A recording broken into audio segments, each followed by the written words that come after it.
ಈಗ ನಿರೂಪಕಿಯಾಗಿದ್ದಾಯ್ತು, ಮುಂದಿನ ದಿನಗಳಲ್ಲಿ ನಟಿ ಆಗ್ಬೇಕು ಅನ್ನೋಂಥ ಆಸೆ ಇರೋದ್ರಿಂದ ನಿಮ್ಮ ಒಂದು ಹೇರ್ ಕೇರ್ ಆಗಿರ್ಬೋದು, ಸ್ಕಿನ್ ಕೇರ್ ಆಗಿರ್ಬೋದು ತುಂಬಾ ಇಂಪಾರ್ಟೆಂಟ್ ಆಗುತ್ತೆ. ಆನ್ ಸ್ಕ್ರೀನ್ ನಾವ್ ಹೆಂಗ್ ಕಾಣಿಸ್ಕೋಬೇಕು ಅನ್ನೋದು ತುಂಬಾ ಒಂದಷ್ಟು ಜನ ಈಗ ಸೋಷಿಯಲ್ ಮೀಡಿಯಾ ಜಮಾನ ಆಗಿರೋದ್ರಿಂದ ತುಂಬಾ ಅಬ್ಸರ್ವ್ ಮಾಡ್ತಿರ್ತಾರೆ. ನಿಮ್ಮ ಸ್ಕಿನ್ ಕೇರ್ ಹೆಂಗಿರುತ್ತೆ, ನಿಮ್ಮ ಸ್ಕಿನ್ ರೂಟೀನ್ ಏನೆಲ್ಲ ಇದೆ ಅಂತ? ನಾನು ಆ್ಯಕ್ಚುಲಿ ತುಂಬ ಸಿಂಪಲ್, ಲೈಕ್ ತುಂಬ ಕಾಸ್ಮೆಟಿಕ್ಸ್ ಅಂದರೆ ಆರ್ಟಿಫಿಷಿಯಲ್ ಆಗಿ ತುಂಬ ಹೋಗೋದು ತುಂಬ ಕಮ್ಮಿ. ನಾನು ಬೆಳೆದಿರೋದು ಅದರ ಮಲೆನಾಡು ಮಂಗಳೂರು ಕಡೆ, ನಿಮ್ಗೆ ಗೊತ್ತಿರ್ಬೋದು, ಫುಲ್ ನಮ್ಮ ಮನೆ ಸುತ್ತಮುತ್ತ ಪೂರ್ತಿ ತೋಟನೇ. ಸೊ ನಮ್ಮ ಹಿತ್ತಲದಲ್ಲಿ ಏನು ಸಿಗುತ್ತೆ ಇದರಲ್ಲೇ ನಾವು ಸ್ಕಿನ್ ಕೇರ್ ಮಾಡ್ಕೊಳ್ಳೋದು. ನಾನು ಚಿಕ್ಕಂದಿಂದಲೂ ಅದೇ ಅಭ್ಯಾಸ. ಆರ್ಟಿಫಿಷಿಯಲ್ ಆಗಿ ತುಂಬ ಮಾಡೋದು ಕಮ್ಮಿ. ಅಂದರೆ ಈಗ ಮುಖಕ್ಕೆ ಮುಲ್ತಾನ್ ಮಿಟ್ಟಿ ಆಗಿರ್ಬೋದು, ಅಥವಾ ಈಗ ಕಲೆ ಎಲ್ಲ ಹೋಗೋಕ್ಕೆ ಜಾಯಿಕಾಯಿ ಯೂಸ್ ಮಾಡ್ತೀನಿ ನಾನು. ರೀಸೆಂಟಾಗಿ ಚಿಕನ್ ಪಾಕ್ಸ್ ಬಂದಿತ್ತು ನನಗೆ. ಆವಾಗ ಆ್ಯಕ್ಚುಲಿ ಅದು ಕಲೆ ಹೋಗೋಕ್ಕೆ ತುಂಬ ಟೈಮ್ ಹಿಡಿಯುತ್ತಲ್ವ.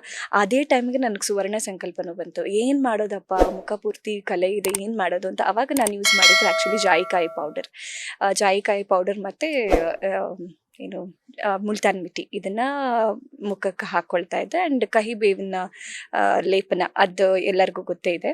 ಇದಾದಮೇಲೆ ಪ್ರತಿನಿತ್ಯ ಅಂದರೆ ನಾವು ಮುಖ ಅಥವಾ ಸ್ಕಿನ್ ಚೆನ್ನಾಗಿರ್ಬೇಕಂದ್ರೆ ನಾವು ತಗೊಳ್ಳೋ ಆಹಾರನೂ ಚೆನ್ನಾಗಿರಬೇಕು.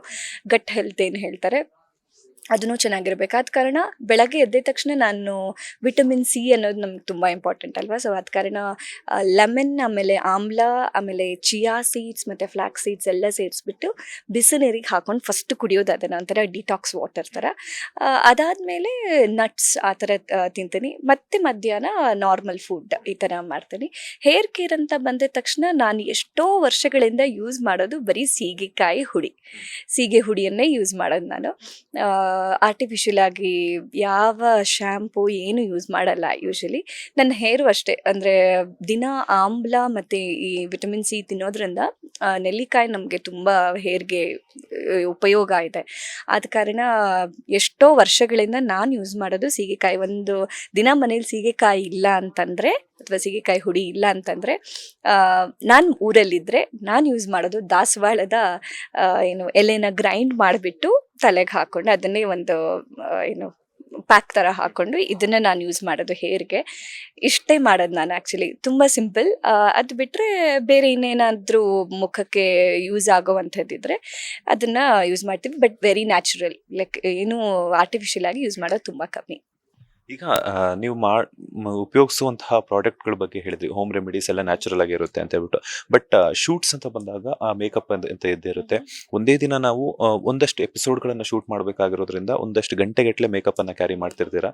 ಸೊ ಬಿಫೋರ್ ಮೇಕಪ್ ಏನೆಲ್ಲ ಪ್ರಿಕಾಷನ್ಸ್ ತಗೊಂತೀರಾ, ಯಾವ ಮೆಥಡ್ಸ್ ಅಲ್ಲಿ ಯೂಸ್ ಮಾಡ್ಕೊತೀರಾ, ಆಫ್ಟರ್ ಮೇಕಪ್ ಯಾವ ರೀತಿ ಪ್ರಿಕಾಷನ್ಸ್ ಅನ್ನ ತಗೊಂತೀರಾ ಅಂತ?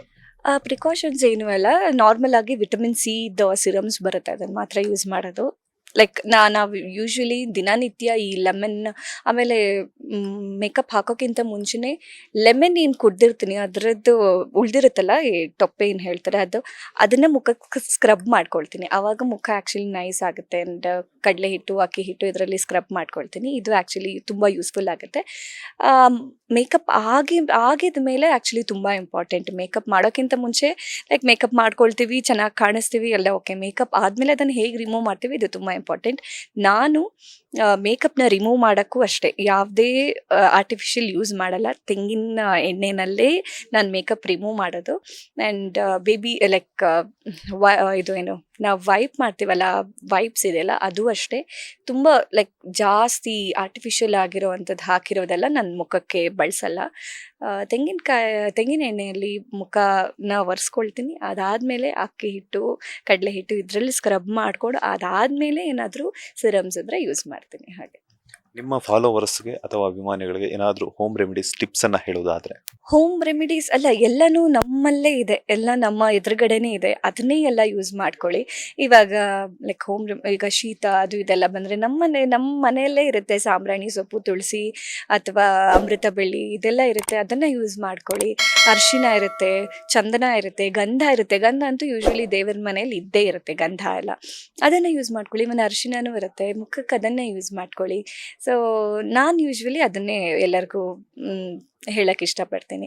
ಆರ್ಟಿಫಿಷಿಯಲ್ ಅಂದ ತಕ್ಷಣ ಅದು ಆರ್ಟಿಫಿಷಿಯಲೇ. ನ್ಯಾಚುರಲ್ ಆಗಿ ನಾವು ನ್ಯಾಚುರಲ್ ಆಗಿ ಚೆನ್ನಾಗಿ ಕಾಣಿಸ್ಬೇಕಂದ್ರೆ ನ್ಯಾಚುರಲ್ ರೆಮಿಡೀಸನ್ನೇ ಯೂಸ್ ಮಾಡಬೇಕು. ಆರ್ಟಿಫಿಷಿಯಲ್ ಆಗಂದರೆ ಅದು ಆರ್ಟಿಫಿಷಿಯಲ್ ಆಗೋಗ್ಬಿಡುತ್ತೆ. ಸೊ ನ್ಯಾಚುರಲ್ ಆಗಿದ್ದನ್ನು ನ್ಯಾಚುರಲ್ ಆಗಿರಲಿಕ್ಕೆ ಬಿಡಿ ಅಂತ ಅಷ್ಟೇ. ಈಗ ಆಯಿಲ್ ಅಂತ ಹೇಳ್ತಾ ಇದ್ರಿ ಹೇರ್ಸ್ಗೆಲ್ಲಾನು ಕೂಡ ನೀವು ತೆಂಗಿನ ಎಣ್ಣೆನೆ ಹಚ್ಚೋದು ಅಂತಾನೆ ಹೇಳಿ. ತಲೆಗೆ ಆ್ಯಕ್ಚುಲಿ ನಮ್ಮ ಅಮ್ಮ ಮಾಡಿದ ಆಯಿಲ್ ಇದೆ. ಅದರಲ್ಲಿ ಸಾಧಾರಣ ನಮ್ಮ ಮನೆಯಲ್ಲಿ ಏನೆಲ್ಲ ಸಿಗುತ್ತೆ, ದಾಸವಾಳ ಆಗಿರ್ಬೋದು, ಗರ್ಗ, ಆಮೇಲೆ ಸಾಂಬ್ರಾಣಿ, ತುಳಸಿ, ಆಮೇಲೆ ನಮ್ಮ ಕಡೆ ಕೇಪಳ ಪುಷ್ಪ ಅಂತ ಹೇಳ್ತಾರೆ, ಅದನ್ನು ಹಾಕಿದ್ದಾರೆ. ಸೊ ಈ ಥರ ತುಂಬ ವಿಷಯಗಳನ್ನು ನನ್ನಮ್ಮ ಹಾಕಿದ್ದಾರೆ. ಸೊ ಅದರಿಂದ ಮಾಡಿದ ಎಣ್ಣೆನ ರೂಟ್ಸ್ವರೆಗೂ ಅದನ್ನು ಚೆನ್ನಾಗಿ ಮಸಾಜ್ ಮಾಡಿ ಅದನ್ನು ಹಾಕ್ಕೊಳ್ಳೋದು.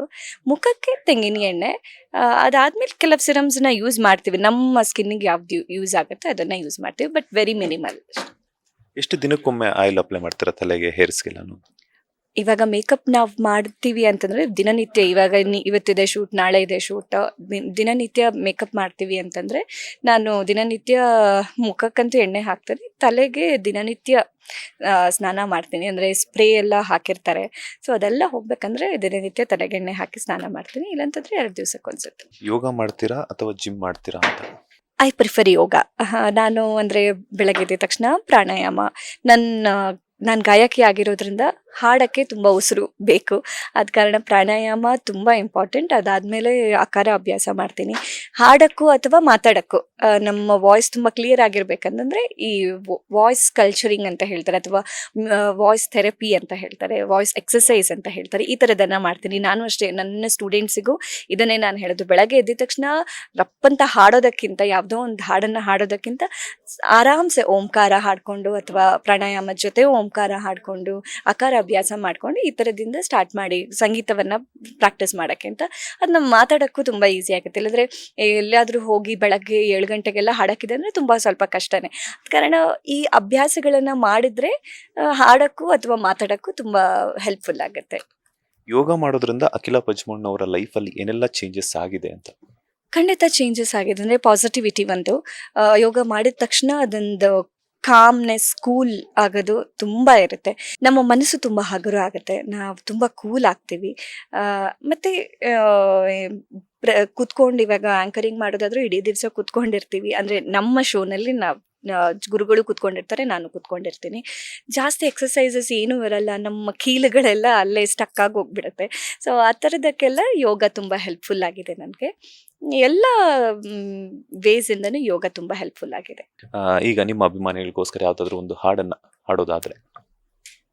ಓಕೆ, ಖಂಡಿತ. ಇದು ಸುವರ್ಣ ಸಂಕಲ್ಪದಿಂದ ಬಂದಿರೋದ್ರಿಂದ ದೇವರ ನಾಮನೇ ಹಾಡ್ತೀನಿ ನಾನು.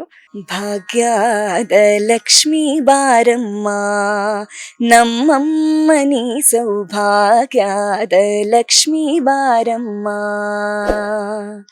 ಹೆಜ್ಜೆಯ ಮೇಲೆ ಹೆಜ್ಜೆಯ ನಿಕ್ಕುತ, ಗೆಜ್ಜೆಯ ಕಾಲ್ಗಳ ಧ್ವನಿಯ ತೋರುತ, ಸಜ್ಜನ ಸಾಧು ಪೂಜೆಯ ವೇಳೆಗೆ ಮಜ್ಜಿಗೆಯೊಳಗಿನ ಬೆಣ್ಣೆಯಂತೆ ಭಾಗ್ಯದ ಲಕ್ಷ್ಮೀ ಬಾರಮ್ಮ. Thank you so much madam. ಕೇಳಿದ ತಕ್ಷಣನೇ ಒಂದಷ್ಟು ಟಿಪ್ಸನ್ನು ತಿಳಿಸ್ಕೊಟ್ರಿ, ಅದ್ರ ಜೊತೆಗೆ ಹಾಡನ್ನು ಕೂಡ ಹಾಡಿದ್ರಿ. ಈಗ ಗಾಯಕಿ ಆದ್ರಿ, ಅದ್ರ ಜೊತೆಗೆ ನಿರೂಪಣೆ ಆದ್ರಿ. ಸೊ ನಾವು ಇಷ್ಟು ಮಾತ್ರ ಮಾಡಿದ್ರೆ ಆಗಲ್ಲ, ಫಿನಾನ್ಷಿಯಲ್ ಸಪೋರ್ಟ್ ಅನ್ನೋ ತುಂಬ ಇಂಪಾರ್ಟೆಂಟ್ ಆಗುತ್ತೆ. ಒಬ್ಬ ಇಂಡಿಪೆಂಡೆಂಟ್ ಆಗಿ ಅವರು ಮಹಿಳೆ ಲೈಫನ್ನು ಲೀಡ್ ಮಾಡ್ತಿದ್ದಾರೆ ಅಂದ ತಕ್ಷಣ. ಸೊ ನಿಮ್ಮ ಫಿನಾನ್ಷಿಯಲ್ ಗೋಲ್ ಸೆಟ್ ಎಲ್ಲ ಹೆಂಗೆ ಮಾಡ್ಕೊಂಡಿದ್ದೀರಾ ಅಂತ? ಆ್ಯಕ್ಚುಲಿ ಸುವರ್ಣ ಸಂಕಲ್ಪ ಅನ್ನೋದು ನನಗೆ ಒಂದು ಏನು ಹೇಳ್ಬೋದು, ಖುಷಿ ಅನ್ನೋದಕ್ಕಿಂತ ನನಗೆ ದೇವ್ರು ಕೊಟ್ಟ ಒಂದು ದಾರಿ ಅಂತಲೇ ಹೇಳ್ಬೋದು. ಸೊ ಇಂಡಿಪೆಂಡೆಂಟ್ ಆಗಿ ಲೈಫ್ ಲೀಡ್ ಮಾಡೋಕ್ಕೆ ನಮಗೆ ನಾನು ಅಪ್ಪ ಅಮ್ಮನಿಗೆ ಗ್ರೇಟ್ಫುಲ್ ಆಗಿರಬೇಕು. ಯಾಕಂದರೆ ಈ ಥರ ಮಾಡಬೇಕು, ಈ ಥರ ಮಾಡಬಾರ್ದು ಎಲ್ಲನೂ ಹೇಳ್ಕೊಟ್ಟಿದ್ದಾರೆ. ಆದ್ದರಿಂದ ಇಂಡಿಪೆಂಡೆಂಟಾಗಿ ನಾವು ಹೇಗೆ ಲೈಫ್ ಲೀಡ್ ಮಾಡಬಹುದು ಅನ್ನೋದನ್ನು ನಮ್ಮ ಅಪ್ಪ ಅಮ್ಮ ನಮ್ಗೆ ತುಂಬ ಚೆನ್ನಾಗಿ ಹೇಳ್ಕೊಟ್ಟಿದ್ದಾರೆ. ಅದೇ ರೀತಿಯಲ್ಲಿ ನಾನು ಮಾಡ್ಕೊಳ್ತಾ ಇದ್ದೀನಿ. ಸೊ ಎಲ್ಲನೂ ಹ್ಯಾಂಡಲ್ ಮಾಡ್ತೀನಿ ಅನ್ನೋದು ತುಂಬ ಧೈರ್ಯ ಇದೆ ನನಗೆ. ಲೇಟೆಸ್ಟ್ ಹಾಗೂ ಇಂಟ್ರೆಸ್ಟಿಂಗ್ ಸುದ್ದಿಗಳಿಗಾಗಿ ಬಾಸ್ ಟಿವಿ ಕನ್ನಡ ಚಾನೆಲ್ನ ಸಬ್ಸ್ಕ್ರೈಬ್ ಮಾಡಿ. ಹಾಗೆಯೇ ಬೆಲ್ ಐಕಾನ್ ಪ್ರೆಸ್ ಮಾಡಿ. ಇದರ ಜೊತೆಗೆ ಫೇಸ್ಬುಕ್, ಇನ್ಸ್ಟಾಗ್ರಾಮ್, ಎಕ್ಸ್ನಲ್ಲೂ ಮಿಸ್ ಮಾಡದೆ ಫಾಲೋ ಮಾಡಿ.